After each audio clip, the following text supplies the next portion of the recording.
Ja, sehr schön, verehrte Gäste des Schauraum B. Wir folgen hier unserem Claim vom Teilen von Wissen, von Erfahrungen und möchten dieses Jahr mit euch eben über diese Arch Intelligence AI sprechen. Gemeinsam mit Gästen und im Rahmen verschiedener Veranstaltungen. Dieses Jahr beschäftigen wir uns eben mit, oder schon seit Jahren beschäftigen wir uns über relevante architektonische Themen und versuchen die immer interdisziplinär hier zu präsentieren, zu diskutieren.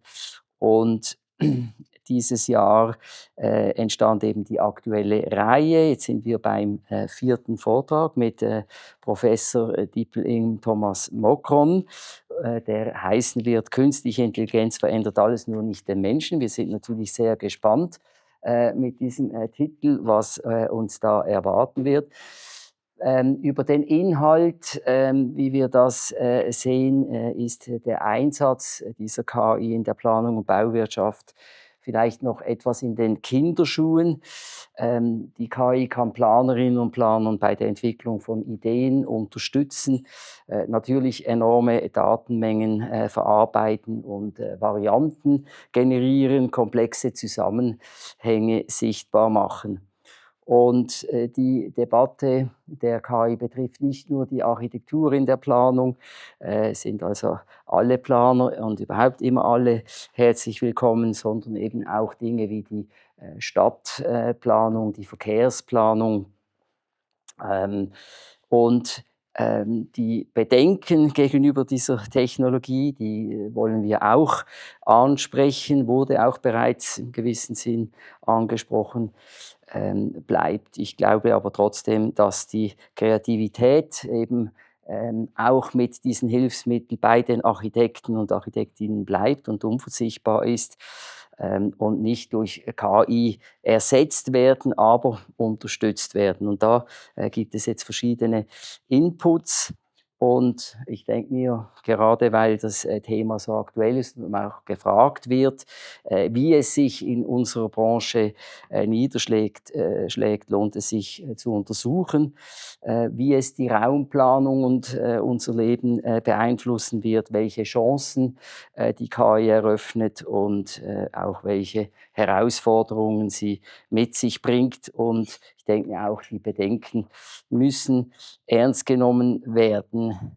Thomas Mokron war Architekt oder ist Architekt und war auch unternehmerisch unterwegs. Er hat ein eigenes Start-up, war ganz kurz bei Dreso und kam dann 2021 an die Hochschule Mainz und hat dort den Schwerpunkt von KI-Anwendungen in der Bauwirtschaft entwickelt und unterrichtet dort zwischenzeitlich in einem eigenen Lehrmodul. Ich habe Beiträge von ihm schon gesehen. Er ist wirklich jemand, der sehr viel weiß über dieses Thema. Darum habe ich ihn auch eingeladen.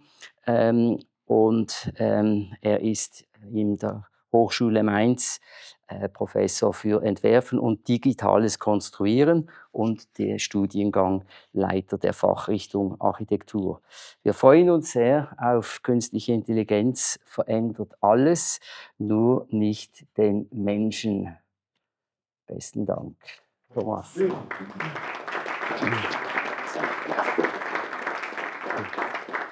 Vielen Dank für die Vorstellung und auch für die Einladung, dass ich hier ein bisschen was erzählen kann. Sie haben es vielleicht schon mitbekommen, ich bin noch gar nicht so lange an der Hochschule. Das heißt, das ist eigentlich für mich ein neues Feld, diese ganzen digitalen Technologien in die Köpfe junger Menschen zu bekommen. Aber es ist eigentlich ein total spannendes Thema. Und dieser Titel, der ist so ein bisschen gar nicht so sehr an die Bauindustrie angelehnt. Wir werden tatsächlich uns ein bisschen erstmal darüber nehmen. Aber die Frage, die sich dann tatsächlich irgendwann stellt, wenn man sich intensiv mit dem Thema beschäftigt, inwiefern das uns tatsächlich auch menschlich verändert, diese Technologie. Ich möchte mit einem Zitat anfangen von William Gibson, der ganz treffend formuliert hat, dass die Zukunft eigentlich schon da ist nur ungleich verteilt, so ein bisschen wie mit dem Reichtum. Und tatsächlich sieht man das auch in unterschiedlichen Branchen, sind digitale Technologien deutlich fortschrittlicher eingesetzt als in anderen Bereichen. Und ich würde schon sagen, dass gerade KI das sehr stark offenbart, dass unterschiedliche Firmen, unterschiedliche Märkte sehr unterschiedlich mit dieser neuen Technologie umgehen. Ich will ein bisschen provokant loslegen. Ist Ihr Job sicher? Das ist so ein bisschen die Einstiegsfrage, die ich gerne mal in den Raum stellen möchte. Hängt ein bisschen davon ab, was Sie gerade arbeiten, aber man sieht vielleicht an dieser Werbekampagne eines Unternehmens aus San Francisco, wie ernst Sie das Thema nehmen. Also die werben aktiv mit KI-Assistenten, die quasi den Jobmarkt revolutionieren werden. Und ich glaube, es ist weniger die Frage, ob Ihr Job sicher ist, sondern tendenziell eher, wie lange noch, in der Form, wie er vielleicht existiert.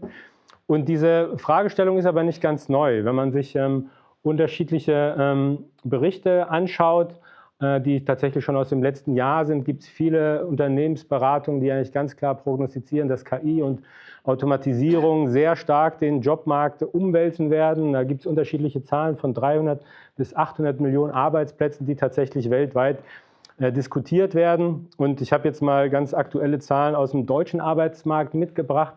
Das sind tatsächlich alles Umstrukturierungsmaßnahmen, die in unterschiedlichen Branchen stattfinden und tatsächlich hauptsächlich auch durch Effizienzsteigerungen, durch den Einsatz von KI getrieben werden. Und Sie wissen, in Deutschland ist die Automobilindustrie ein ganz großer Anker und der ist natürlich auch massiv davon betroffen, dass man jetzt anfängt, Arbeitsplätze zu automatisieren.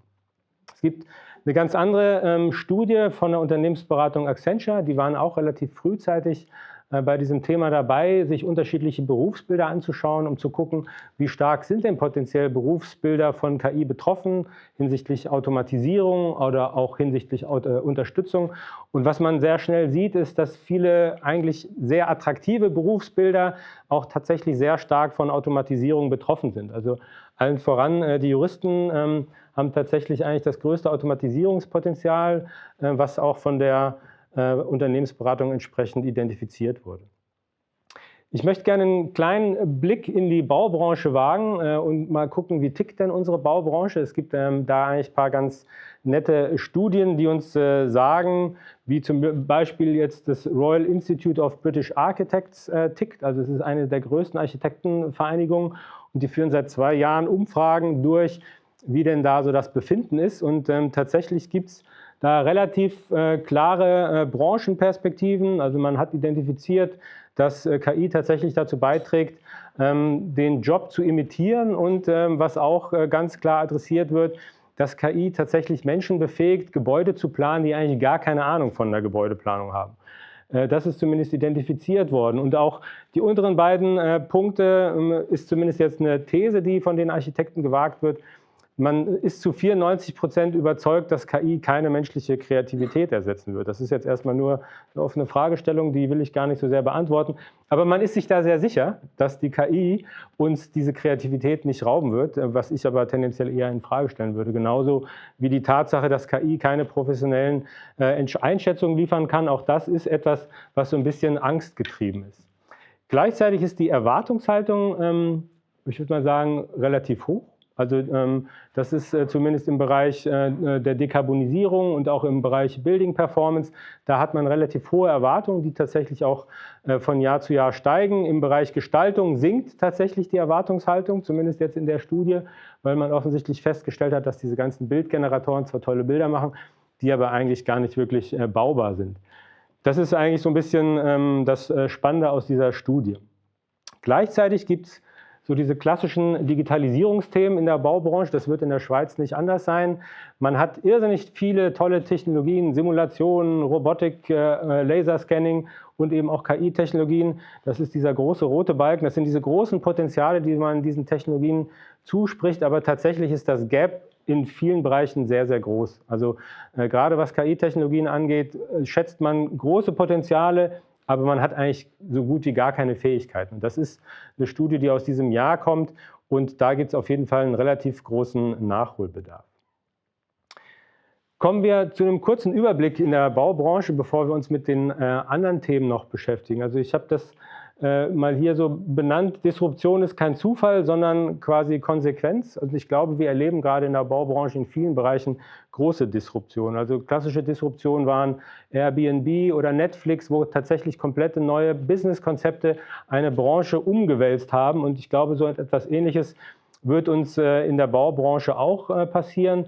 Und ich glaube, man muss auch so ein bisschen den Blick ändern und KI nicht nur als Effizienzwerkzeug wahrnehmen, sondern es ist so in vielerlei Hinsicht auch ein Ideengeber, was man tatsächlich für Erfindungen nutzen kann. Es gibt eine Webseite, die sich damit beschäftigt hat, 2023 alle Tools in der Baubranche zu kategorisieren, die irgendeine Art von KI-Unterstützung haben. Und man hatte 2023 roundabout 240 Tools, also kleine Startups, die sich mit irgendwelchen Nischen beschäftigt haben, um die Baubranche voranzutreiben. Und in diesem Jahr sind es schon über 1700 kleine Startups oder neue Tools, die nur in der Baubranche entwickelt wurden, um bestimmte sehr ineffiziente Prozesse eben effizienter zu machen. Ich will einen kleinen Überblick Ihnen geben, weil ich das eigentlich ganz wichtig finde. Das soll jetzt keine große Tool-Übersicht werden. Diese 1700 Werkzeuge werden wir uns sowieso nicht alle anschauen können, aber ein paar finde ich durchaus.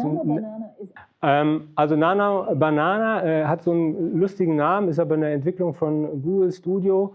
Und das Besondere an dem Werkzeug hat dieses Jahr für Furore gesorgt, es versteht Bildinhalte. Also wenn vielleicht der eine oder andere schon mal ein Bild über eine KI generiert hat, hat man irgendwas gepromptet und dann kam irgendein unkontrolliertes Bild raus. Und tatsächlich ist dieses Bildmodell in der Lage, Bildinhalte zu verstehen. Das heißt, man kann Transformationsprozesse durchführen, wie man sie hier jetzt in dem kleinen Video sieht. Ich habe ein Bild und kann die Bildinhalte geometrisch transformieren. Ich kann quasi eine Ansicht daraus erstellen, ich kann einen Grundriss daraus erstellen, ich kann quasi das Modell daraus generieren. Also das ist eigentlich etwas, was bisher nicht denkbar war, dass ein Bildmodell tatsächlich ein räumliches Verständnis hat von dem, was es auf den Bildern darstellt und eben auch hier über einen Prompt ganz unterschiedliche Transformationen der Bilder ermöglicht. Ein anderes Werkzeug, ebenfalls von Google, ist ein Modell, das nennt sich Genie 3.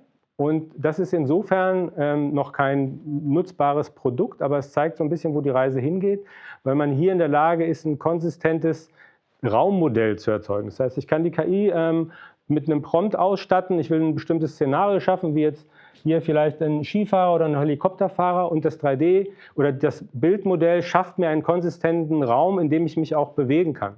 Also das, was man üblicherweise in der Spieleindustrie hat, wenn ich mich durch irgendeinen virtuellen Raum bewege, kann hier quasi in Echtzeit über einen Prompt gelöst werden. Es ist zeitlich noch begrenzt, aber ich schaffe wirklich einen Raum und die KI hat auch ein räumliches Verständnis von diesem Modell, was tatsächlich in erster Linie auch für das Training von Robotern eingesetzt wird, weil es natürlich sehr leicht ist, solche virtuellen Welten entsprechend zu erstellen. Kommen wir in den Bereich Planung, Automatisierung. Da findet auch gerade eine große Transformation statt. Wir haben ja die letzten Jahrzehnte sehr stark mit dem Thema BIM gekämpft. Und man sieht auch hier, es gibt irrsinnig viele junge Unternehmen, die sich explizit damit beschäftigen, diese ganze BIM-Problematik in die Cloud zu bringen. Das heißt, ich muss keine Software installieren. Ich habe quasi eine Cloud-Plattform und habe diese ganzen Schnittstellenthemen eben gelöst. Und das ist auch etwas, was natürlich nicht in wenigen Tagen funktioniert, aber es gibt eine ganze Menge an Startups, die sich diese BIM-Thematik angenommen haben und versuchen, diese Lösung in der Cloud zu finden. Also das wird auch definitiv ein spannendes Thema. Finch hatten Sie, glaube ich, beim ersten Vortrag schon mal kennengelernt, ist so ein bisschen das, was uns Architekten eigentlich immer sehr, sehr viel Spaß gemacht hat, an Grundrissen rumzutüfteln, zu gucken, wie kann ich den maximal effizient gestalten. Und auch das wird mittlerweile durch Tools automatisiert. Das heißt, ich kann mit einer entsprechenden Bibliothek Vorgaben machen und nach bestimmten Kriterien die Grundrissgestaltung komplett automatisieren lassen. Das funktioniert natürlich nicht nur in der Grundrissgestaltung. Es gibt Unternehmen, die sich beispielsweise auf die Trassenplanung von Haustechnik spezialisieren. Jeder, der schon mal eine Koordination mit Haustechnikern gemacht hat, weiß, wie anstrengend es sein kann, Lüftung, Sanitär und Elektro zu koordinieren. Und das Tool löst diese Problematik. Das heißt, ich habe im Grunde ein Tool, was mir konfliktfrei Trassen plant von Lüftung, Sanitär und Elektro und ich kann im Grunde nur nach Kriterien einstellen, will ich Material sparen, will ich Montagezeit sparen. Also auch hier gibt es irrsinnig viele Entwicklungen, die man ernst nehmen muss, weil das tatsächlich einen großen Nutzen bringt. In einem größeren Maßstab würde ich gerne noch Infraspace vorstellen. Infraspace, wie der Name schon sagt, ist ein Tool, was KI-generiert Infrastruktur plant, also große Trassen, Versorgungsleitungen, Eisenbahnlinien, Autobahnen. Und man kann sich vorstellen, dass das immer ein großer Planungsaufwand ist, weil ich muss schauen, wie viele Grundstücke tangiere ich, wie viel Erdbewegung habe ich und mit welcher Lösung habe ich unter Umständen das Optimum, also möglichst wenige Grundstücke in Beschlag genommen, möglichst wenig Erdbewegung. Und hier habe ich ein System, was das quasi über generative KI automatisiert. Also das, was üblicherweise wochenlang Planungszeit in Anspruch nimmt, kann ich über so ein Tool auch in so einem Maßstab entsprechend effizienter gestalten.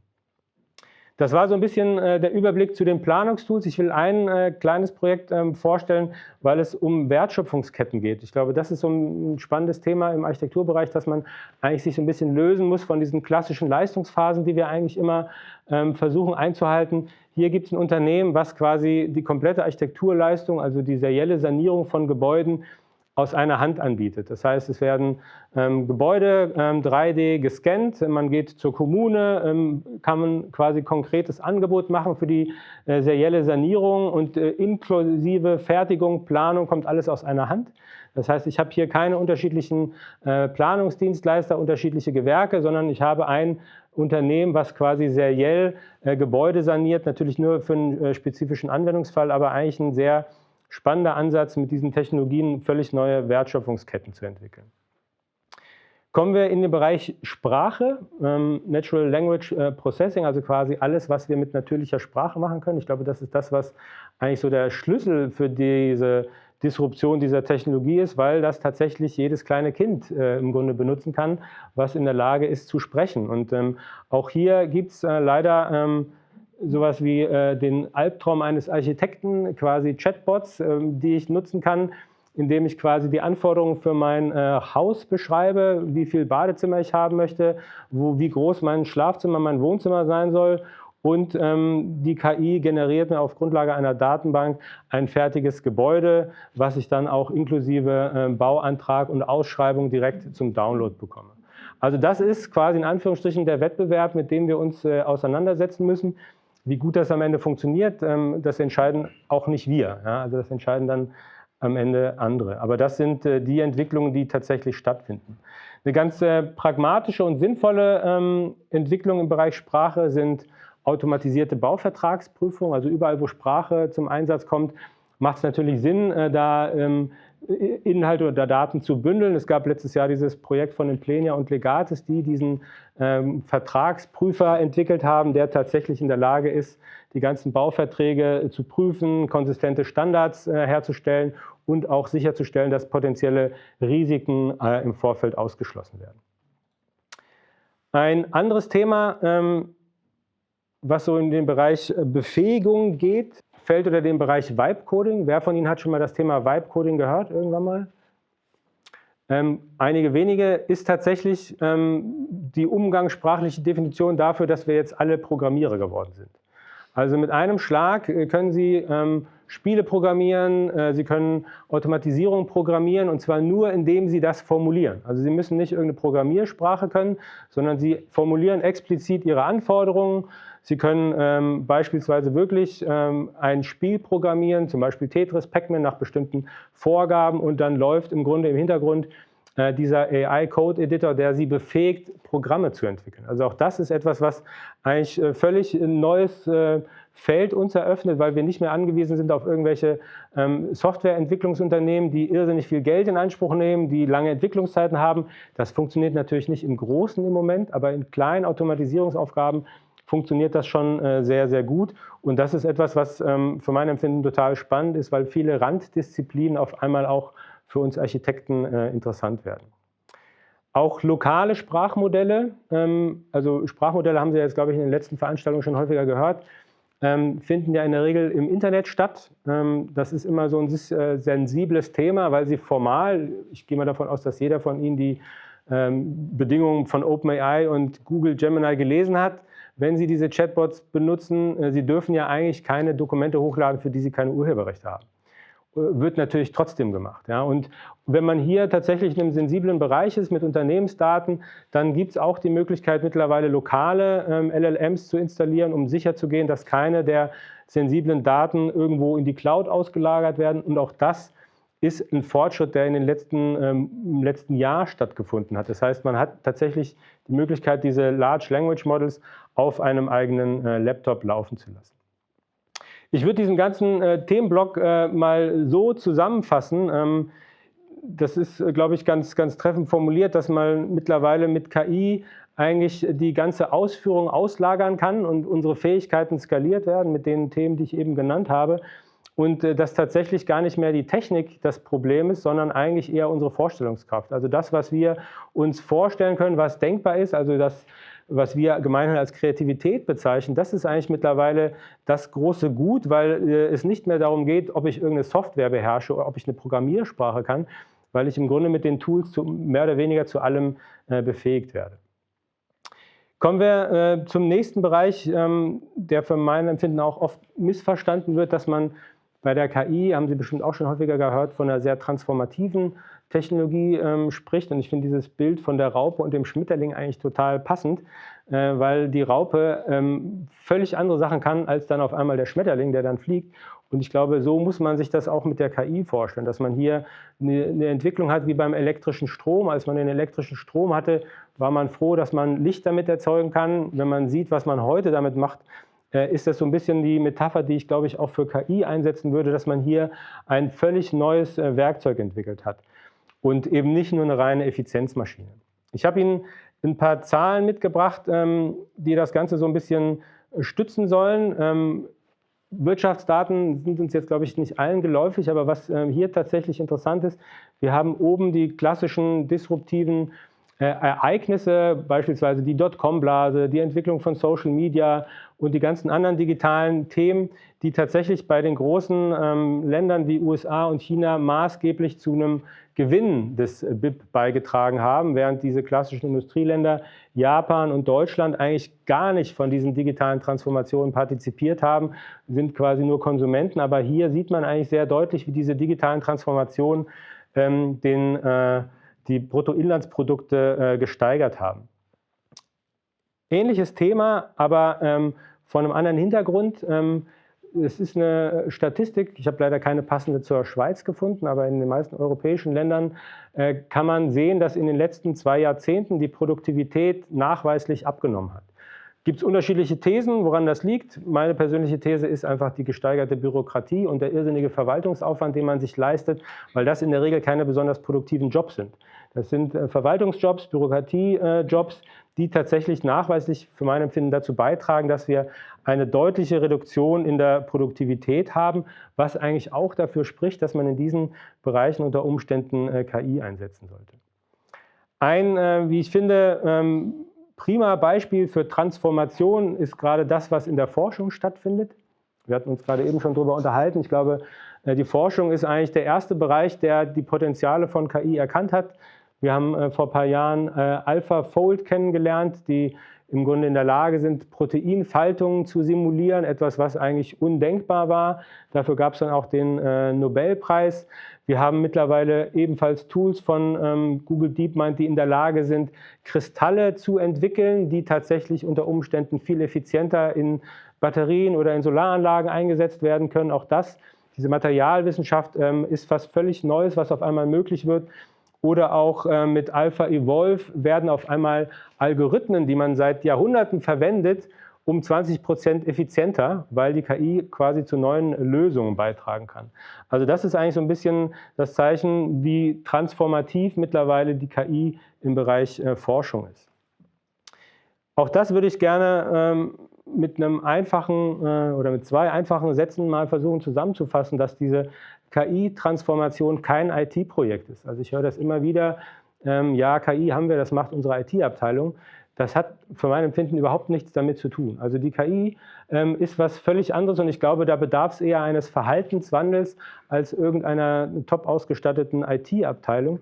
Das ist, glaube ich, das, was für mich zumindest, weil ich mich jetzt auch schon sehr intensiv damit auseinandersetze, eigentlich der Schlüssel ist, dass es eigentlich keine technologische Herausforderung ist, gerade weil wir sie durch menschliche Sprache benutzen können, sondern eher eine kulturelle und menschliche Herausforderung ist. Das bringt uns zum nächsten Thema, der digitalen Souveränität als Überlebensfrage. Klingt ein bisschen dramatisch, aber ist tatsächlich ernst zu nehmen. Wenn man sieht, was um uns herum passiert, würde ich schon sagen, dass das eine der zentralen Fragen ist. Wie gehen wir mit der Thematik um, dass Länder wie die USA mit dem Projekt Stargate 500 Milliarden in diese Technologie pushen? Also das ist ja eine Größenordnung, davon kann man sich, glaube ich, fällt schwer, da einen Maßstab zu finden, aber hier wird definitiv erkannt, dass die Entwicklung von KI maßgeblich auch zur Führung in der Weltwirtschaft beiträgt und natürlich auch in gewissermaßen zur Meinungsbildung. Und das ist etwas, was hier meiner Meinung nach ganz klar erkennbar ist. In China, um das mal als Gegenpol zu nehmen, hat man eine etwas andere Strategie. Jeder kann sich vielleicht noch an diesen DeepSeek-Moment erinnern. Wenn Sie das vielleicht nicht wahrgenommen haben, das war ein deutlicher Börsencrash an den Nasdaq. Ich glaube, es sind 280 Milliarden hat Nvidia innerhalb von einer Stunde verloren, weil auf einmal DeepSeek, ein chinesisches Sprachmodell, nachweislich gezeigt hat, dass es deutlich effizienter ist als alle anderen Modelle. Und auch was das Thema Bildung angeht, ist man in China sehr pragmatisch. Man hat jetzt seit September 25 KI in der Grundschule fest implementiert. Auch das ist für mein Empfinden ein ganz klares Zeichen dafür, wie ernst man dieses Thema nehmen sollte, wenn auf einmal KI schon in der Grundschule vermittelt wird. Die europäische Antwort ist durchaus da. Also man sieht, es gibt verschiedene Initiativen, die jetzt vielleicht in einer ähnlichen Größenordnung zeigen, dass man auch in Europa an dieser Technologie partizipieren will, Data Center entwickelt, um sich quasi nicht zu sehr abhängig zu machen von den USA und in China. Neben diesem ganzen Geld und den anderen Themen gibt es tatsächlich auch nochmal ein anderes Problem, was oft verschwiegen wird, aber was mittlerweile zu einem großen zentralen Problem wird. Die Statistik, man kann ihr Glauben schenken oder nicht, zeigt aber eindeutig, dass bei der weiteren Entwicklung von Datacentern wir ein Stromproblem bekommen. Also wir haben definitiv ein Stromproblem und da kann man unterschiedlich pragmatisch mit umgehen. In den USA werden kleine Atomkraftwerke geplant. Das heißt, man hat wirklich große Datacentren mit einem kleinen Atomkraftwerk, weil man das nicht anders bewerkstelligen kann. Und in China geht man glücklicherweise einen anderen Weg. Die setzen ganz klar auf nachhaltige Energiegewinnung und die haben mittlerweile über ihre Solaranlagen 1000 Gigawatt abgebildet. Das kann man sich nicht vorstellen, ist aber so eine Größenordnung wie ganz Europa. Das haben die innerhalb eines Jahres aufgezogen, haben natürlich auch die Fläche. Aber das ist im Grunde die Strategie, die die großen Länder fahren, um auch das potenzielle Energiethema zu lösen. Was ich bei der Recherche auch gefunden habe, ist Projekt Netiq. Ist tatsächlich der Versuch, nicht nur das Stromproblem zu lösen, was Datacenter haben, sondern auch das Kühlproblem. Wo kann ich es am besten kühlen? Im Wasser. Und Microsoft ist gerade dabei, quasi Datacenter in Wasser zu integrieren. Das heißt, man sieht, das ist keine Fotomontage. Man erkennt hier noch das Microsoft-Logo. Die testen quasi kleine Datacenter in Küstennähe, hat mehrere Vorteile. Sie haben eine dauerhafte Kühlung, sie haben kurze Wege. Also auch da muss man sich natürlich schon fragen, wer übernimmt dann am Ende die Verantwortung für die Erhitzung der Ozeane, weil das natürlich auch ein definitiv großes Problem sein wird, wenn man auf die große Skalierung setzt und dann alle Datacenter ins Meer steckt.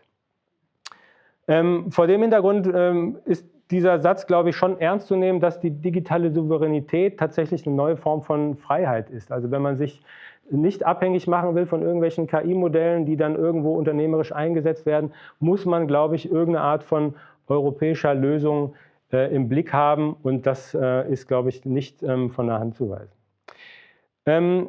Kommen wir zum nächsten Themenkomplex der Definition von Arbeit. Ich habe das jetzt schon an ein paar Punkten so ein bisschen angedeutet. Ich glaube, man hat eine relativ konkrete Forschung, dass KI uns in unterschiedlichsten Bereichen Arbeit abnehmen kann. Das sind manchmal vielleicht nur kleine Aufgaben, manchmal sind es auch größere Sachen, aber sie gibt uns nicht automatisch Sinn zurück. Und ich glaube, das ist auch so ein wichtiges Thema. Die meisten von uns haben sich jahrzehntelang oder tun es immer noch über die Arbeit definiert. Und auch das muss, glaube ich, irgendwie mal hinterfragt werden.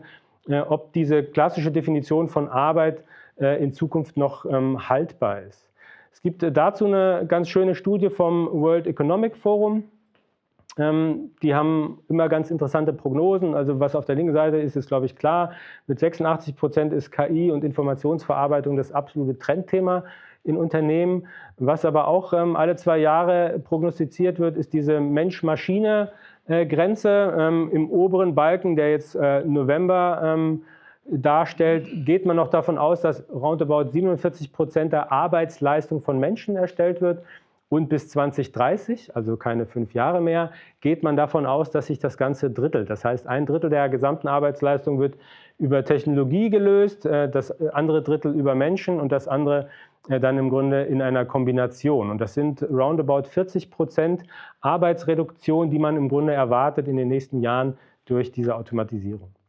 Das zeigt sich auch an den Aktivitäten der Unternehmen, die ja befragt wurden. Also zum einen geht man davon aus, dass 40% unserer Fähigkeiten eigentlich alle 5 Jahre erneuert werden müssen. Ich glaube, das ist auch etwas, was so ein bisschen in diese Thematik Verhaltensänderung einspielt. Also wir dürfen uns eigentlich nicht auf das stützen, was wir irgendwann mal gelernt haben, sondern wir brauchen eigentlich diese lebenslange Neugier, die wir kultivieren müssen. Aber was in dieser Grafik rechts ganz interessant ist, dass tatsächlich irrsinnig viele Unternehmen sehr stark gerade in die Fortbildung von Personen investieren, die tatsächlich hinsichtlich Automatisierung sinnvoll erscheinen. Gleichzeitig gibt es schon über 40% der Unternehmen, die eigentlich überlegen, welche Jobmodelle sind überhaupt noch zukunftsrelevant und welche werden potenziell abgebaut. Also da gibt es auch an beiden Enden der Entwicklung schon Entwicklungen. Etwas beruhigender ist dann tatsächlich diese Skill-Übersicht. Also es gibt dann immer so eine Liste an Fähigkeiten, die tatsächlich aktuell so als zentrale Fähigkeiten propagiert werden. Und da sind wir ehrlicherweise ja noch halbwegs froh, weil sowas wie analytisches, also kritisches Denken, Kreativität, Resilienz, Flexibilität immer noch an erster Stelle stehen.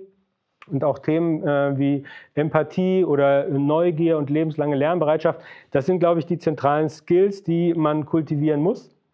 Wenngleich auch prognostiziert wird, dass tatsächlich in den nächsten Jahren vor allem auch diese technologischen Skills sehr, sehr stark gefragt sein werden. Und was ich in der Auswertung total interessant finde, dass das Thema analytisches Denken, also das kritische Denken, was ja für uns eigentlich ein ganz zentraler Baustein darstellt, dass das tatsächlich an Bedeutung verliert. Ja, warum ist jetzt erstmal nur eine vage Vermutung, aber man geht tatsächlich davon aus, dass das deutlich weniger gefragt sein wird, als wie es im Moment der Fall ist. Aber was man auf den 3 Videos sieht, sind die aktuellen Entwicklungen in der Robotik. Und das ist etwas, was ich auch lange Zeit überhaupt nicht auf dem bekannten Schirm hatte, weil sowohl in den USA als auch in China hat man große Anstrengungen unternommen, um Automatisierung in Form von Robotik zu erzeugen, weil man perspektivisch davon ausgeht, dass irrsinnig viele große Produktionseinheiten, also wir kennen alle die Tesla-Fabriken oder andere große Fabriken, wo man einfach davon ausgeht, dass viele menschliche Arbeitskraft durch solche Roboter reduziert wird. Das heißt, auch hier wird man perspektivisch deutlich Lohnarbeit reduzieren und im Grunde die Kapitalrendite steigern, weil es am Ende nur Roboter sind, die ich hier einsetze, die ich rund um die Uhr laufen lassen kann und die dann auch am Ende deutlich günstiger sind. Wenn ich so einen Roboter zwischen 20.000 und 80.000 US-Dollar kaufe, muss ich im Grunde nur noch die Betriebskosten berücksichtigen. Und wie akut das ist, sieht man tatsächlich an so ein paar Pressemitteilungen, die jetzt in den letzten Wochen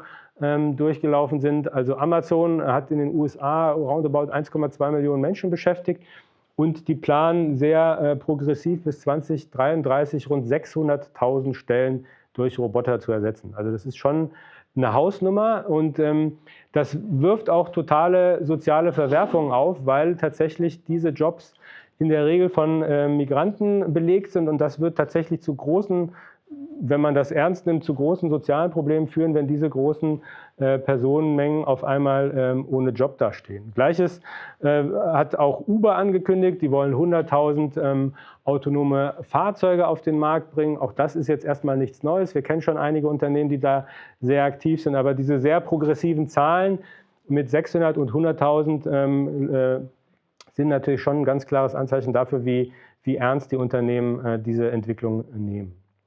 Ich will einen kurzen Ausflug zu Agenten machen. Das ist auch ein Thema, was immer wieder aufploppt im Bereich von KI. Und tatsächlich, um das mal kurz zu sagen, sind KI-Agenten eigentlich wirklich eine Art von Assistent. Also ich habe die Möglichkeit von unterschiedlichen Anbietern, mir einen Assistenten zu machen, der bestimmte Tätigkeiten durchführt, beispielsweise irgendwie eine lästige PowerPoint-Präsentation oder irgendwelche Excel-Tabellen zusammenfasst, Arbeiten, die vielleicht nicht jeder gerne macht.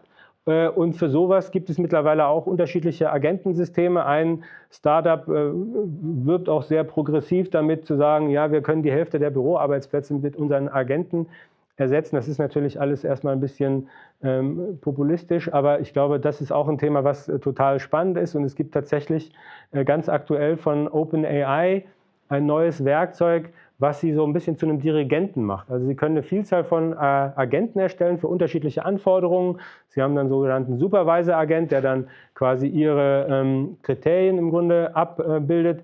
Aber sie werden am Ende wirklich nur zu so einem Dirigenten mit unterschiedlichen Agenten, die für unterschiedliche Tätigkeiten eingesetzt werden.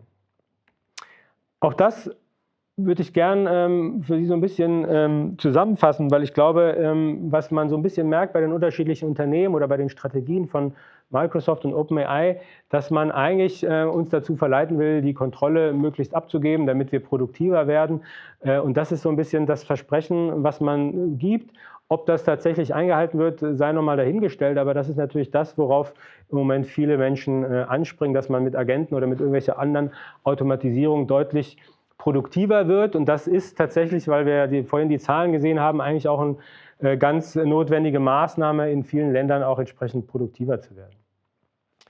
Kommen wir zu dem für mein Empfinden spannendsten Punkt. Was bedeutet das für unsere Gesellschaft bzw. für uns als Individuum? Und da kann man auch, glaube ich, einen eigenen Themenblock zu machen. Und ich glaube, uns allen ist bewusst, wie mächtig Algorithmen mittlerweile sind. Also wir bin da jetzt tendenziell eher kritisch, was soziale Medien angeht. Aber wir merken ja, dass diese Tools sehr stark unsere Aufmerksamkeit bündeln, uns in Informationsblasen stecken. Und das ist, glaube ich, etwas, was sehr, sehr kritisch zu sehen ist. Und es gibt ein paar Faktoren, die man da berücksichtigen sollte. Zum einen gibt es mittlerweile die sogenannte Explainable AI. Also man versucht tatsächlich, diese ganzen KI-Systeme nachvollziehbar und erklärbar zu machen. Das ist, glaube ich, etwas, was für den Einsatz von KI in der Breite sehr, sehr wichtig ist, dass man erklärbare Entscheidungshilfen bekommt. Und das ist, glaube ich, in vielerlei Hinsicht, gerade wenn man mit Menschen zu tun hat, sei es im Personalbereich oder in anderen Bereichen, eigentlich eine ganz wichtige Grundlage, um Vertrauen in diese Tools zu entwickeln, dass man eine gewisse Transparenz und auch eine Erklärbarkeit sicherstellt.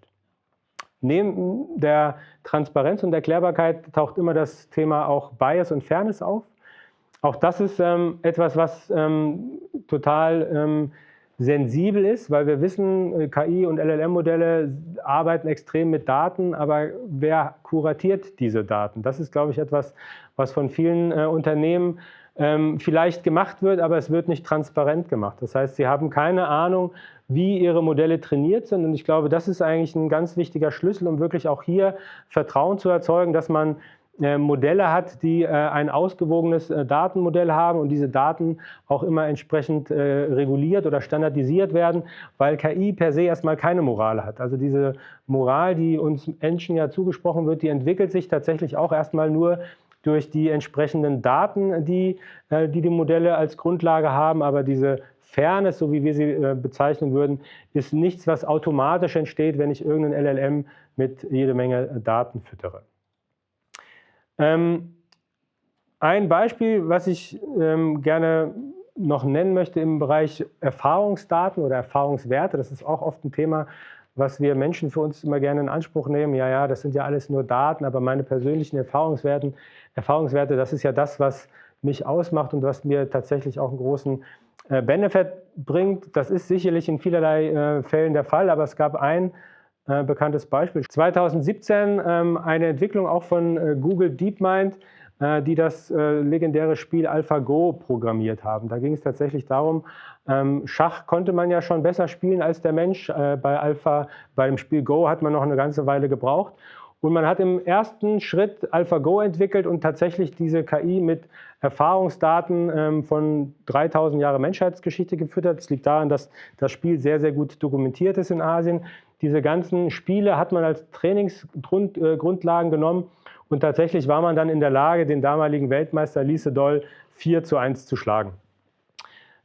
Tatsächlich hat man dann aber ein Jahr später AlphaZero entwickelt und AlphaZero kannte nur die Regeln von AlphaGo, hatte quasi gar keine menschlichen Erfahrungsdaten, wusste nur, wie die Regeln sind und man hat AlphaZero gegen AlphaZero spielen lassen, das millionenfach, bis irgendwann AlphaZero gemerkt hat, was man für eine optimale Go-Strategie entwickeln kann. Und dann kam eben das relativ ernüchternde Ergebnis, dass man AlphaZero gegen AlphaGo hat spielen lassen und dieses Modell, was quasi gar keine menschlichen Trainingsdaten hatte, hat 100:0 gewonnen.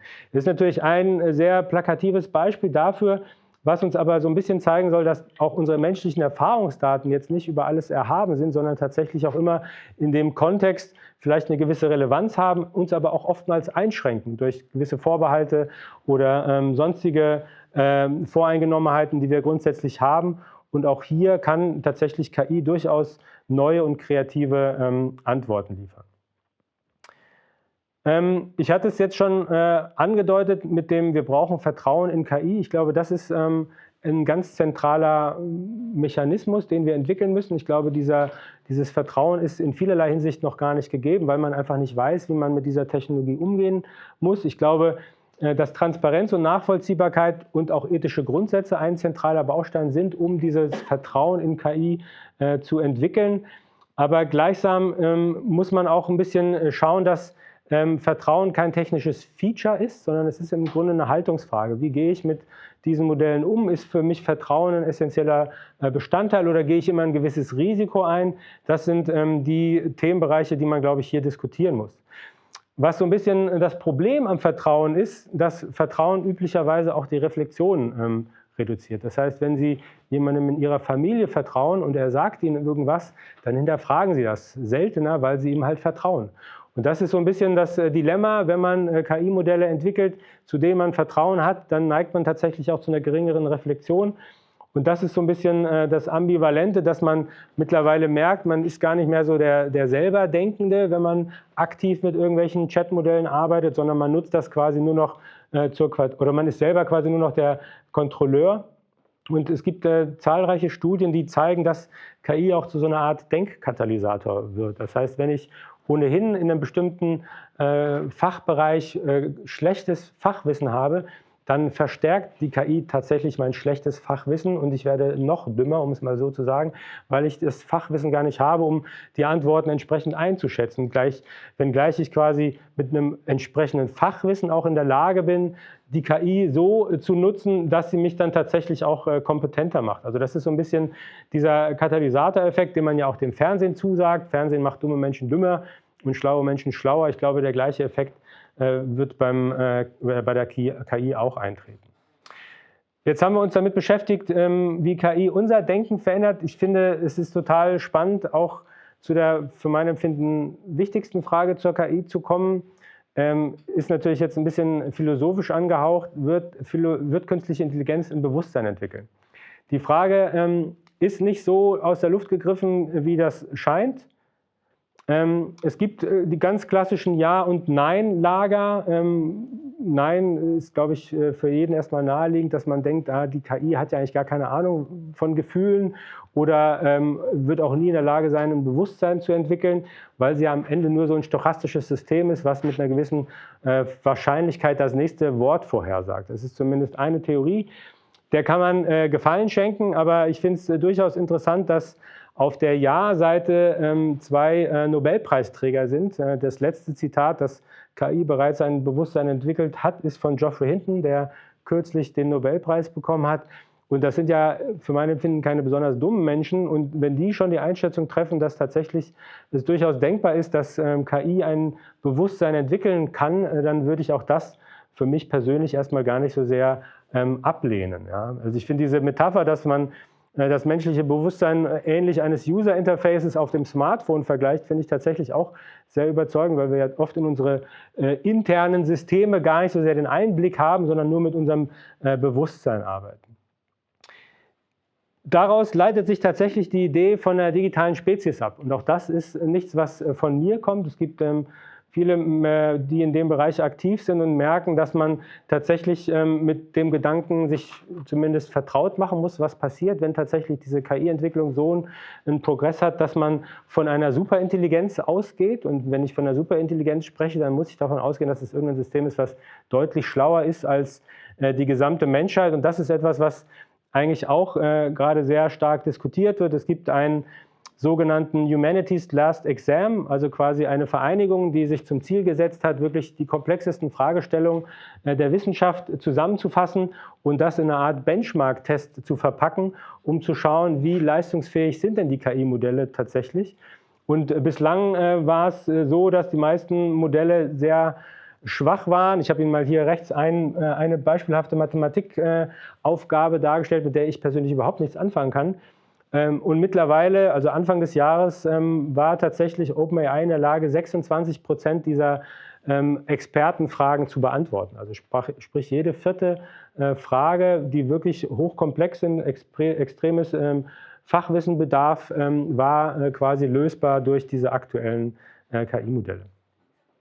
Es gibt immer wieder diese Diskussion über diese Superintelligenz. Ich will das jetzt nicht in die Breite treten, aber ich will Sie zumindest mal so ein bisschen darauf lupfen, weil die Theorie dahinter eigentlich total spannend ist. Man geht ja bei der Superintelligenz davon aus, dass ich irgendwann gar keine Menschen mehr brauche, weil die Intelligenz oder die KI so schlau ist, dass sie sich selber optimiert, sie lernt selber kritisches Denken und der sogenannte Human in the Loop ist quasi gar nicht mehr notwendig, weil die KI sich selber optimieren kann. Und das ist das, was oftmals als Intelligenzexplosion bezeichnet wird.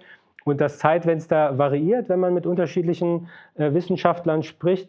Aber tatsächlich ist es das, was die großen Länder gerade antreibt, dass man quasi hier der Erste ist, der diese Superintelligenz entwickelt, um dann eben auch ein System zu haben, was sich automatisch verbessert.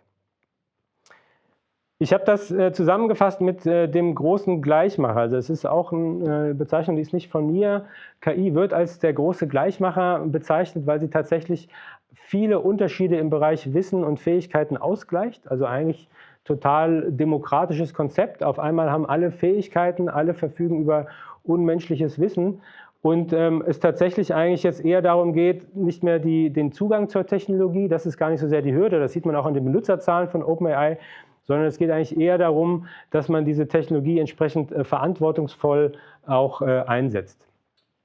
Kommen wir zum letzten Abschnitt, der auch schnell beendet ist. Dann bin ich sehr gespannt auf die eine oder andere Rückfrage. Wie gelingt diese KI-Transformation? Also ich glaube, das ist etwas, was eigentlich total spannend ist, weil dieser Spruch, Zukunft entsteht nicht, sie wird gemacht, daran sind wir ja alle beteiligt. Aber wie stark kann man das tatsächlich auch beeinflussen? Und es gibt ein ganz schönes Zitat von einem Zukunftsforscher, Roy Amara, der sagt, dass wir tatsächlich die Entwicklung von Technologie kurzfristig total überschätzen, aber langfristig total unterschätzen. Und ich glaube, da ist einiges dran, dass man tatsächlich im Moment so in einer Phase ist, wo man glaubt, das ist ein riesiger Hype, am Ende passiert nichts. Und ich glaube, dieser Hype ist auch gar nicht von der Hand zu weisen, der findet statt. Aber tatsächlich glaube ich auch, dass man auf langer Sicht extreme Veränderungen merken wird. Und deswegen ist dieser Satz, glaube ich, sehr wichtig im Blick zu halten. Ein Punkt ist tatsächlich diese Anpassung der Arbeitsweise, den ich auch als Transformationshinweis geben möchte, dass man anfängt, über seine Arbeitsweise nachzudenken. Weil ich glaube, das ist so ein bisschen der Schlüssel zur effizienten Nutzung von KI. Es geht nicht um die Substitution von irgendwelchen Sachen, die Sie bisher irgendwie anders gemacht haben, sondern es geht tatsächlich darum, Ihre gesamte, ich sag mal, Wertschöpfungskette komplett zu überdenken, zu gucken, in welchen Teilbereichen macht es Sinn, quasi über KI nachzudenken und nicht einfach nur einen vorhandenen Prozess dadurch zu ersetzen. Es gibt so 4 Faktoren, die ich benannt habe, die meiner Meinung nach essentiell sind, um diese Transformation auch mitzugestalten. Ein zentraler Punkt ist Bereitschaft zur Veränderung. Also ich glaube, Das ist das, was ganz essentiell ist. Wir müssen alle raus aus unserer Komfortzone, um tatsächlich hier auch ein bisschen Spaß daran zu haben, diese Veränderungen mitzugestalten. Ein nächster Punkt ist eine neue Art von Fehlerkultur. Ich glaube, diese ganzen Veränderungen, die gerade so schnell daherkommen, die hat keiner unter Kontrolle. Und ich glaube, man muss hier auch eine Bereitschaft haben, Fehler machen zu können, um dann auch durch diesen schönen Spruch vorankommen, durch Voranscheitern, um das auch wirklich mit Leben zu füllen. Das ist etwas, was in vielen Unternehmen eigentlich eher schwierig ist, Fehler zuzugestehen oder diesen Experimentierraum zu ermöglichen. Aber ich glaube, das ist ein wichtiger Schlüssel, um hier voranzukommen. Thema Teamfaktor oder Erfolgsfaktor psychologische Sicherheit spielt so ein bisschen in das Thema Fehlerkultur. Man hat gemerkt, dass gerade in unternehmerischen Kontexten das Thema psychologische Sicherheit ein ganz wichtiger Faktor ist, um überhaupt mit KI-Tools zu experimentieren. Wenn ich mich in meinem Unternehmen nicht sicher fühle, aus welchen Gründen auch immer, bin ich deutlich weniger bereit, innovative Tools einzusetzen, als wenn ich diese Sicherheit habe. Und das, was ich eben schon sagte, dass man anfangen muss, sein Verhalten zu ändern und nicht irgendwo versuchen muss, einzelne Maßnahmen durch die KI zu ersetzen. Was sollten Sie ganz persönlich im Blick haben? Also ich glaube, dass tatsächlich echte menschliche Kreativität schon auch ein ganz wichtiger Faktor ist. Darunter verstehe ich aber auch wirklich echte menschliche Kreativität, nicht das Scrollen in irgendwelchen Webseiten, um Ideen zu schauen, sondern gehen Sie raus in den Wald, am besten ohne irgendein Gerät, und fangen Sie an zu grübeln. Das hat Steve Jobs schon immer sehr effizient gemacht. Wenn er gebrainstormt hat, hat er das nicht am Rechner gemacht, sondern er ist tatsächlich immer in den Wald gegangen.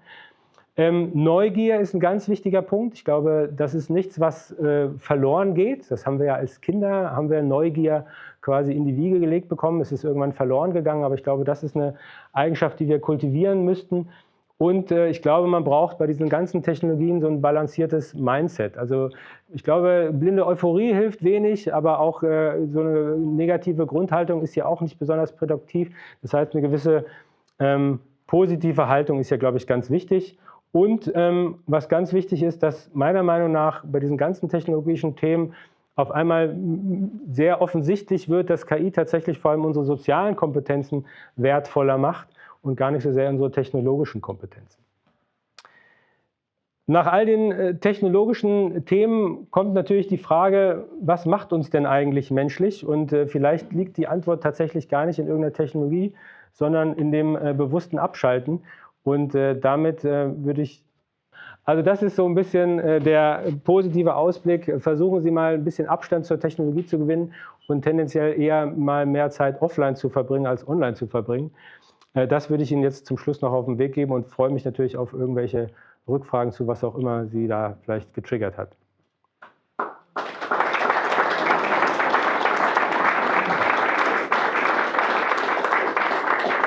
Ja, also ein super tolles Menü in kurzer Zeit, das du uns geboten hast. Die heute das erste Mal dabei sind, hätte man eigentlich gar nicht kommen müssen, weil du das auch sehr vielseitig zusammengefasst hast.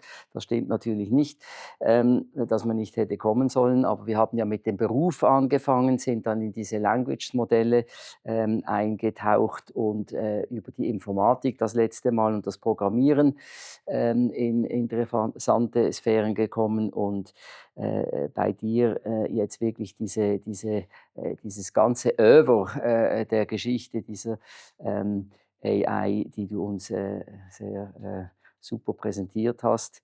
Ich weiß nicht, geht es euch gut? Habt ihr Angst? Der kochende Ozean, der fand ich schon nicht so lustig, der da aufgeheizt wird. Aber es ist so viel, oder, das hier kommt. Und ich bin sicher, wir haben den rechten Mann hier, um die Fragen zu beantworten. Aber vielleicht eine ganz persönliche. Du hast ja eigentlich schon viel gesagt, aber ganz persönlich, wie geht es jetzt dir? Du hast viele Bestandteile dieser ganzen Entwicklung angesprochen. Wie gehst du auch mit dem ganz selbst um? Und gehst du viel in den Wald? Oder? Ich gehe viel in den Wald. Also das ist definitiv ein Punkt, aber ich habe auch kein Geheimrezept. Also das Interessante ist ja, also ich bin jetzt in dieser KI-Blase gelandet, ich komme da wahrscheinlich auch so schnell nicht mehr raus. Und was total spannend ist, es gibt natürlich total unterschiedliche Meinungen dazu. Also dieses Thema Superintelligenz ist total spannend. Gleichsam gibt es natürlich viele Leute, die das auch komplett hinterfragen und das auch eher verneinen. Und ich finde das eigentlich total spannend. Das ist das, was ich, glaube ich, mit Neugier meine, dass man eigentlich ich finde es total spannend, in so einer Zeit jetzt zu leben. Also ich sehe die Gefahren, also es gibt große Gefahren. Ich glaube, da habe ich jetzt gar nicht so richtig viel zu gesagt. Ich glaube, da hat jeder genug Fantasie, sich vorzustellen, was man mit dieser Technologie alles anfangen kann. Aber ich bin da eher technologisch optimistisch. Und ich glaube, diese Jobveränderungen führen ja vielleicht auch zu einem positiven Nebeneffekt. Also ich habe das in einem anderen Vortrag mal thematisiert, diese klassischen 40-Stunden-Wochen, die wir seit Jahrhunderten praktizieren, die kommen ja von irgendwoher. Ja? Das heißt, ich kann ja tatsächlich auch mal wirklich an dieser Work-Life-Balance arbeiten. Das Thema Fachkräftemangel wird überall thematisiert. Ich habe persönlich keine Probleme damit, weniger zu arbeiten und mehr Sinn im Leben zu suchen. Ja, ich glaube, das wäre so eine Vision, die für mich total positiv ist, weil ich merke, die Rechenzeit ist für ein KI-Modell völlig bedeutungslos. Aber für mich ist die Lebenszeit quasi das zentrale Element. Und ich habe bei uns in Deutschland gibt es kein KI in der Grundschule, aber ich versuche meine Kinder da auch so ein bisschen ranzuführen, weil ich denen einfach die Angst davon nehmen will. Ich glaube, die Angst ist ein ganz schlechter Begleiter bei dieser Thematik. Probieren Sie das alle aus. Es ist, wie ich sagte, über natürliche Sprache zugänglich. Das ist eigentlich keine Hürde. Also man kommt dann auch relativ schnell an den Punkt, wo man merkt, das funktioniert ja gar nicht. Und das ist auch eine wichtige Erkenntnis, weil diese Tools sind nicht fehlerfrei. Alle haben so ein bisschen ihre Einschränkungen, aber ich glaube, da muss man sich rantasten. Und diese Grenze, die verändert sich total schnell. Also ich glaube, das ist etwas, was kein Experte glaubhaft sagen kann. Es gab immer wieder Aussagen von irgendwelchen KI-Experten, die gesagt haben, das und das wird nicht passieren. Ein halbes Jahr ist es passiert. Also ich glaube, das ist so ein bisschen die Ungewissheit, die wir alle teilen. Keiner weiß, was passiert. Und im besten Fall passiert was Gutes. Also es gibt durchaus in dieser KI-Blase auch viele, die an eine positive Utopie glauben. An die will ich auch erstmal glauben. Ich habe noch eine Frage zu der Folie mit dem Bewusstsein. Können Sie das noch ein bisschen erläutern, wie Sie denn die beiden Ja und Nein, kann KI ein Bewusstsein entwickeln? Wie definieren Sie Bewusstsein? Genau, das ist ein guter Punkt. Ich bin kein Neurowissenschaftler, auch kein Psychologe. Aber wenn man recherchiert, gibt es tatsächlich auch im Moment noch keine wissenschaftliche Erklärung für unser Bewusstsein. Also es gibt unterschiedliche Theorien. Beispielsweise, was für mein Empfinden für mich immer sehr verständlich ist, dass man ab einem gewissen Komplexitätslevel tatsächlich von einer Art Bewusstsein sprechen kann. Also wenn Lebewesen, meistens sind es ja auch Tiere, denen man eine Art von Bewusstsein zuspricht, ich weiß nicht, wer von ihnen Haustiere hat, aber man würde mal seinem Hund oder seiner Katze ja auch vielleicht sowas wie Bewusstsein zusprechen, weil es ja durchaus bewusst zum Futter geht, bewusst einen Befehl missachtet. Das heißt, da finde ich, sind die Grenzen total, also sind für mich nicht greifbar. Und deswegen ist es für mich überhaupt nicht abwegig zu sagen, dass eine KI in einigen Jahren tatsächlich sowas wie ein Bewusstsein entwickelt. Also, dass es aktuell der Fall ist, das kann ich schlecht einschätzen, aber gerade in Verbindung mit Robotik, glaube ich, schaffen wir Lebewesen, die ja auch ihre eigenen Erfahrungen machen können. Also man hatte oftmals immer dieses K.O.-Kriterium, ja, so ein Large Language Model, das ist ja nur in der Cloud, das hat überhaupt kein Gefühl für Schwerkraft oder für andere Bedürfnisse, aber das ändert sich ja, wenn man das Ganze mit diesen Robotern kombiniert. Ich glaube, das ist etwas, was total spannend wird zu sehen, wie KI-Modelle in Robotern ihre eigene Lebenserfahrung in Anführungsstrichen sammeln. Aber ich finde, das ist ein Thema, worüber man tatsächlich ein bisschen nachdenken muss. Also es ist nichts ausgeschlossen. Und dann noch vielleicht kurz, dann haben Sie in diesem Zusammenhang auch was gesagt, Bewusstsein ist auch User Interface oder irgendwie so. Genau, also das war so eine Metapher von einem Philosophen, Daniel Dennett, der quasi uns selber auch mit dem User-Interface eines Smartphones vergleicht. Also der zieht die Parallele, dass das, was wir auf unserem Smartphone haben, unsere Apps, das ist quasi das Bewusstsein, was wir für uns wahrnehmen, aber dahinter steckt ja irrsinnig viel Technik, da stecken Mikrochips und ein Display und was auch immer.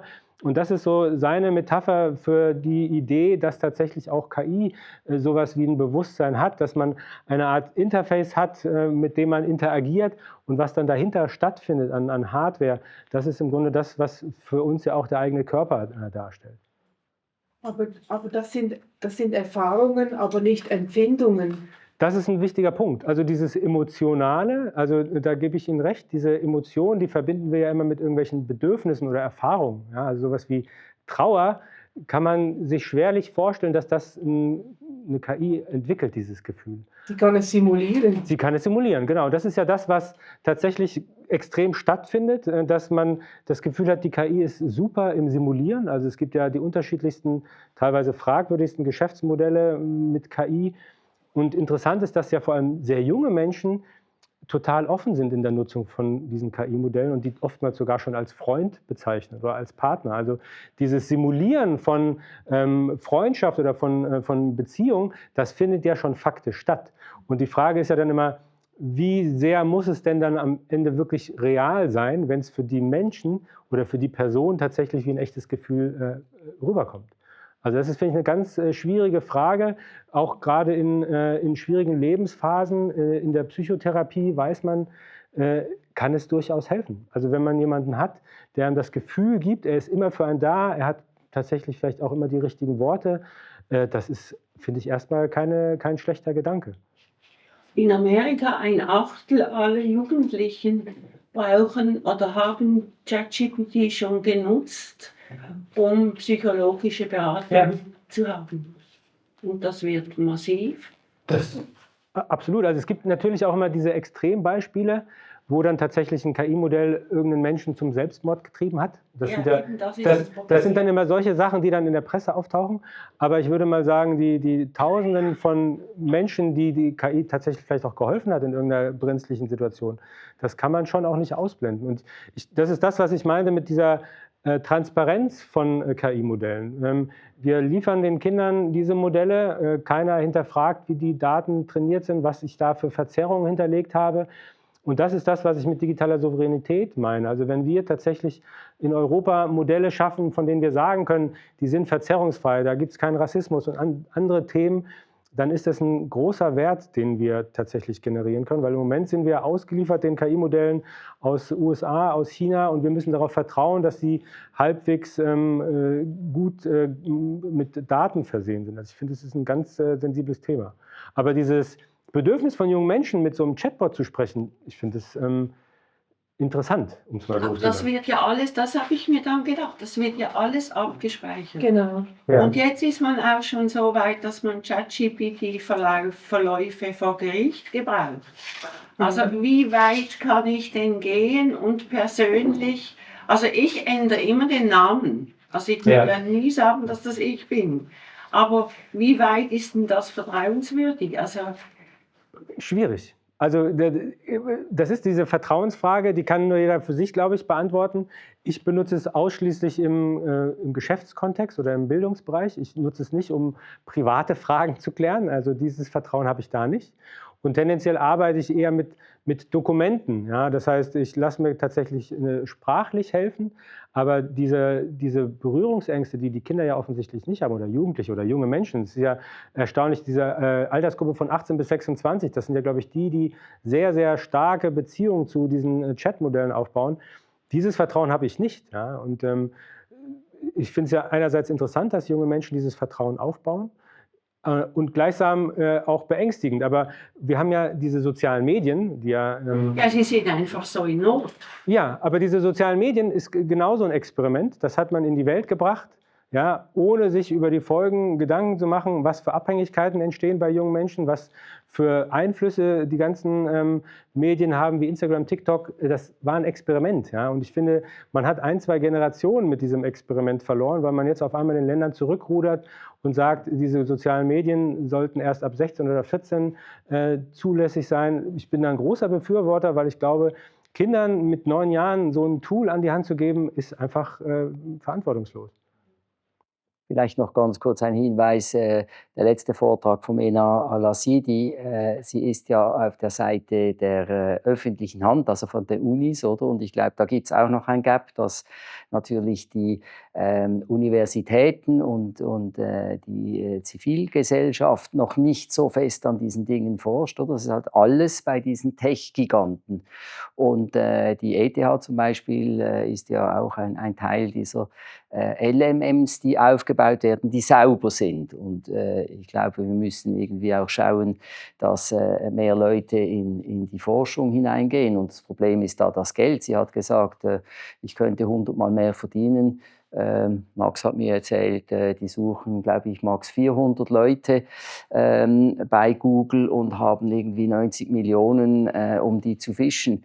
Also das sind wahnsinnige Unterschiede, die hier passieren, und sehr viel dieses Powers, hast du ja gesagt, ist bei diesen großen Tech-Giganten. Jetzt müssen wir schauen, dass auch die zivile Forschung da mitkommt. Aber das ist, haben wir, glaube ich, vielleicht auch schon ein bisschen verpasst. Ich weiß nicht, ob wir das schaffen. Nur eine Frage. Gibt es einen Plan oder ein Ziel dahinter, oder ist es offen, wohin das führt? Offen. Also in Ländern wie USA und China ist es offen. Da ist quasi der Wettlauf im vollen Gange. Jeder will quasi als erstes die Super-KI entwickelt haben. Und sowohl in den USA als auch in China gibt es keinerlei Regulatorien, das irgendwie einzuschränken. Und das ist etwas, was tatsächlich so ein bisschen beruhigend ist auf europäischer Seite, auch wenn man da tatsächlich hinterherhinkt. Es gibt den EU AI Act, der ist jetzt auch nicht der beste Wurf gewesen, aber er zeigt zumindest auf, dass es gewisse Risikoklassen gibt und dass man hier auch, wie ich vorhin zeigte, eine gewisse Transparenzanforderung hat.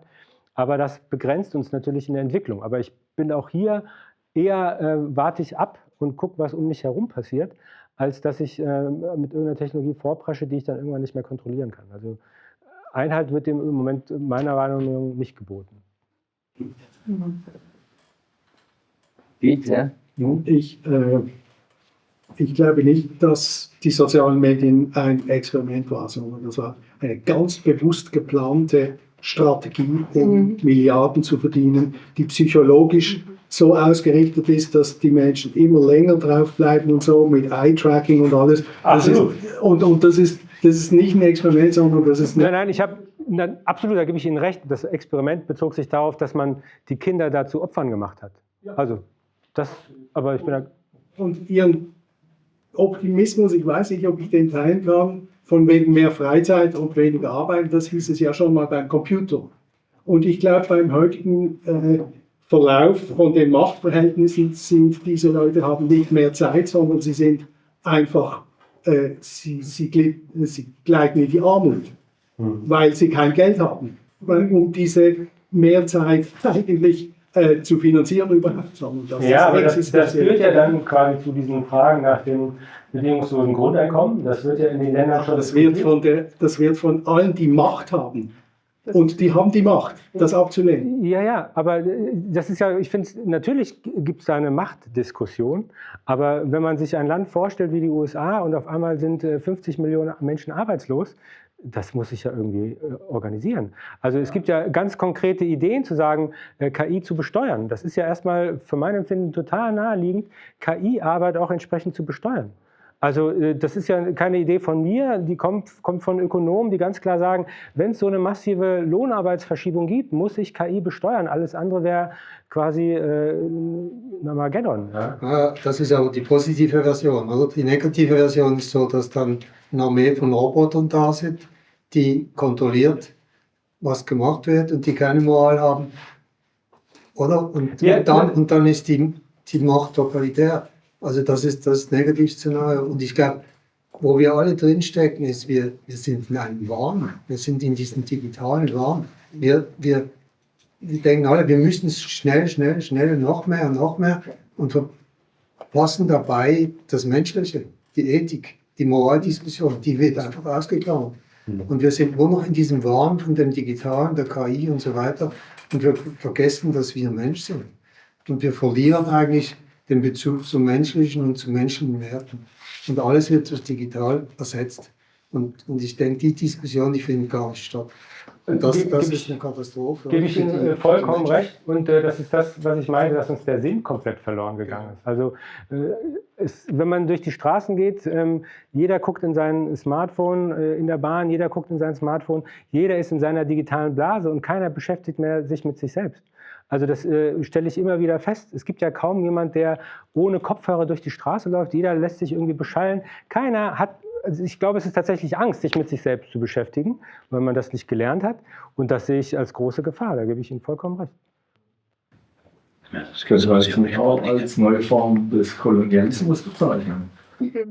Ja, ist nicht so neu. Also ich sag mal, die ganzen Plattformen, die aus den USA kommen oder auch aus China, ist für mich auch schon eine Art von Kolonialismus, weil man in Europa oder in allen anderen Ländern es versäumt hat, das in irgendeiner Form zu regulieren. Also wir haben uns in so eine Abhängigkeit manövriert, dass es irrsinnig schwierig ist, da rauszukommen. Aber gerade, ich glaube, das ist in gewisser Weise so ein bisschen ein Weckruf. Wenn man sieht, wie wankelmütig der ein oder andere in den USA ist, sieht man, dass man auf sowas nicht mehr, dass man da keine Verlässlichkeit mehr hat. Und ich glaube, diese Initiativen, die es in Europa gibt, sich eine digitale Souveränität zu entwickeln, die sind ja massiv. Also das ist ja nicht von der Hand zu weisen. Die Erkenntnis ist ja auch nicht neu. Und das ist, glaube ich, für uns in Europa ganz essentiell, weil man nicht als einzelnes Land da irgendwie was machen kann. Da ist, glaube ich, dieser europäische Verbund schon sehr, sehr sinnvoll und auch schlagkräftig. Ich glaube, das einzig Peinliche ist, die Schweiz ist da nicht dabei. Aber lassen wir das. Wir sind ja Europäer, die im Raum sind. Aber anyway, ich glaube tatsächlich, wir sind da nicht dabei und wollen diesen Wettbewerbsvorteil nutzen, um da Forschung zu betreiben, die über das hinausgeht. Weitere Fragen? Ja, ich habe vor kurzem einen Podcast gehört über Einfluss von KI über Schachspielen. Und in der Tat, die KI hat das Schachspiel geändert. So, man spielt heutzutage nicht mehr am höchsten Niveau Schach, wie damals Schach gespielt wurde. Kann das dasselbe Effekt über Architektur haben? Werden wir neue Grundrisse, Formen, Ästhetik? Absolut, glaube ich. Also hier in Basel haben Sie ja nochmal das große Glück, dass Sie tolle Architektur haben. Ja? Aber es gibt zahlreiche Städte, die sind, würde ich sagen, 80-90% gefüllt mit generischer Architektur, die eine KI genauso gut machen kann. Dafür brauche ich keinen Architekten. Ja? Und das glaube ich schon, dass tatsächlich dieses Gleichmachen von unterschiedlichen Fähigkeiten und Wissen dazu führt, dass ich im besten Fall höhere Qualitäten erzeugen kann. Also das ist absolut meine Vorstellung, dass ich in der Lage bin, die unterschiedlichsten, komplexesten Themen, sei es Regulatorien, Ökobilanz, Betriebskosten, Wirtschaftlichkeit, Innenraumqualitäten und alle anderen Themen, die wir ja gar nicht in der Komplexität alle gleichermaßen bearbeiten können, dass das über die richtigen Tools auf einmal lösbar wird. Also da bin ich der festen Überzeugung, dass das, wenn man das sinnvoll macht, eigentlich zu einer besseren Qualität im besten Fall auch für alle führt. Aber das, was wir haben, also es gibt ja zahlreiche Tools, die sehr generisch sind, dafür brauche ich keine Architekten, ehrlicherweise. Ja gut, nochmal Thomas, herzlichen Dank. Das war super spannend. Danke vielmals.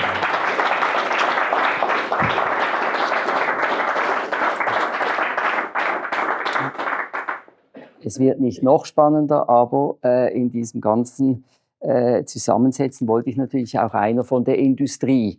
Und da haben wir das Glück, das nächste Mal am 27., das sind 3 Wochen, den Dr. Mark Hollitscher. Er ist der National Technology Officer von Microsoft Schweiz. Ist logisch, dass der natürlich nicht nur in der Schweiz sitzt, sondern im Silicon Valley. Und er wird sicher wissen, was da die Industrie mit uns vorhat. Er ist eben beaufsichtigt die Entwicklung von Microsofts Technologievision und Strategie, übersetzt innovative Technologien in wirtschaftliche Effekte und Ergebnisse für Kunden und anderen Stakeholders, unter anderem uns. Wir sind wahrscheinlich alle irgendwie Microsoft-Kunden.